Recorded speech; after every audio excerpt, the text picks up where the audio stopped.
guys, this is SUISUI again. And this time I draw PUBG fan art for Wallpaper Engine. The name is M24 girl with a level 3 helmet. You know, Blue Hole just updated new map Miramar. I really looked forward to see them. That's why I made a sniper illustration in desert last time. You can also check out my previous video. I played a few times in Miramar, but actually this new map was a bit tough for newbies like me. Cause it's too huge and there are not that many trees and bushes to hide. How about this snowy mountain? Hope you enjoy watching how I imagine a sniper in a snowstorm. You can also see how I worked in After Effects to make a short animated video for Wallpaper Engine.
Finally, I finished an animated wallpaper.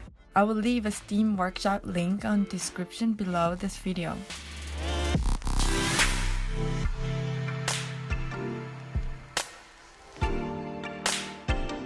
Thanks for watching.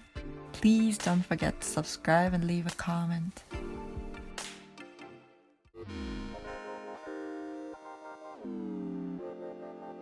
Bye bye.